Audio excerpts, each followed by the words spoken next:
Hello, I am Brian from the Choworld team. There is a limit to the perspective of only looking at your monthly salary on a monthly basis.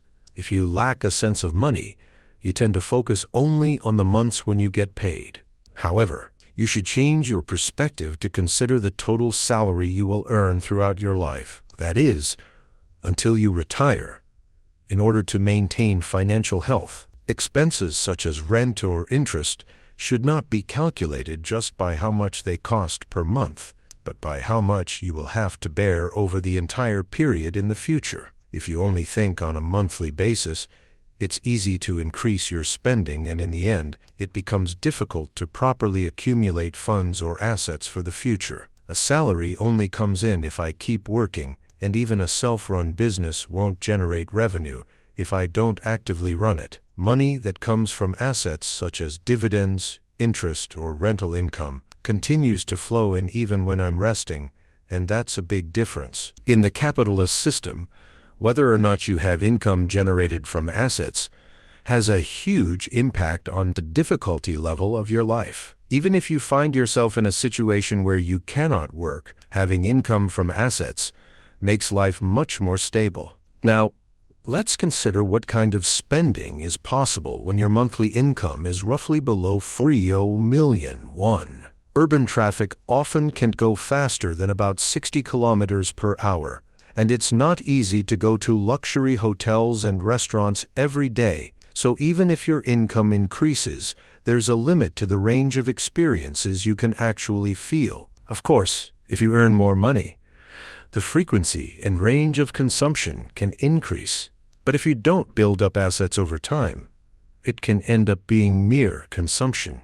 Now, regarding the limitations of money that you come to realize after saving 100 million, some say that if you steadily save 10 million every month for a few years, you can reach 100 million. But once you actually have that money, you realize that there's still a lot that can't be moved by money alone. Therefore, instead of blindly increasing consumption, you come to the conclusion that you need a long-term strategy to manage assets or secure cash flow. Let's also address the idea of spending as much as we want because we could die tomorrow.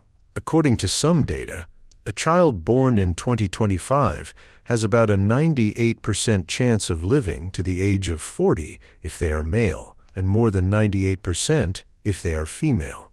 This means that most people are more likely to live a long life, so it's much more realistic to prepare for the future. In the news, young people's accidents are highlighted because they focus on special cases.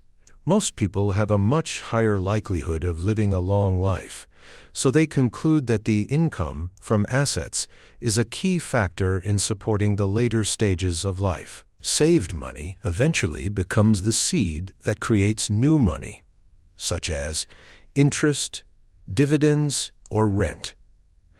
If you rely solely on a salary and suddenly face unemployment or illness, you can end up in a very difficult situation. Therefore, treating the phrase "money saved" into nothing as an absolute truth can lead to dangerous circumstances. Spending is important, but this means that creating a cash flow in the long term is far more crucial. If you have this kind of cash flow, you can withstand a period without income and even continue investing during that time. There is a sense of security that comes with unearned passive income. If an annual interest rate of 4% is applied to 100 million, you earn about 4 million per year. You can use this amount as collateral to take out a loan and further increase other assets. Even if you earn the same 10 million per month, receiving it as a salary and receiving it as a dividend are completely different. If you stop working, your salary disappears, but dividends from your assets keep coming in regardless of age or physical condition. The 4 principles of managing money are also an important topic. First, fix your living expenses to include monthly variable costs. Then, invest in areas that generate income, such as business expansion or professional development. After that, prepare assets to protect your money, such as safe deposits, stocks, or real estate. Lastly, allocate for luxury or personal preference spending at the very end. By going through this process, your household becomes stable, and you can seize growth opportunities by utilizing the profits earned from your business or job. Once you reach a certain scale, you can shift your funds into stable assets at the point where efficiency starts to decline to reduce risk.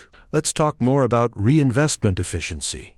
You can significantly increase sales by spending on advertising, hiring more personnel, or expanding inventory. However, once marginal utility begins to decline, excessive investment can become a burden. Identifying this point and shifting toward safely securing profits is a crucial strategy. We cannot ignore the importance of learning about investments and exercising caution. Hearing rumors about someone succeeding with real estate or cryptocurrency and jumping in right away is very risky. Investment products that are not easily understood or that promise ambiguous risks and returns can lead to significant losses. Excessive use of leverage can particularly lead to liabilities exceeding your principal.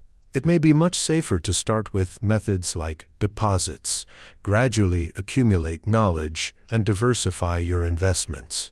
As you get older, the gap between those who have built assets and those who haven't grows significantly. People in their 30s or 40s tend to take promotions and increase sales for granted, but in their 50s or 60s, the likelihood of facing health issues or corporate restructuring increases, which can interrupt their work. However, if you have already created a cash flow from assets, even if your earned income decreases, you can cover living expenses with rent or dividends, leading to a much more comfortable life. In the end, this aspect becomes the key to determining the quality of life in the mid to long term. When your asset income reaches a certain level, it's sometimes referred to as graduating from capitalism. This is because if you can cover all your monthly living expenses with asset income, such as interest, dividends, or rent, it feels like you receive money as a monthly ration. Once you reach this level, your decisions on spending and work change completely. Earning the same 10 million won, but receiving it through a salary versus from assets, makes a huge difference in retirement planning and overall life stability. In conclusion, it is most prudent to secure a cash flow while you are healthy and have an income, in order not to fall behind in the capitalist system as you get older. It is crucial to start preparing now. Thank you.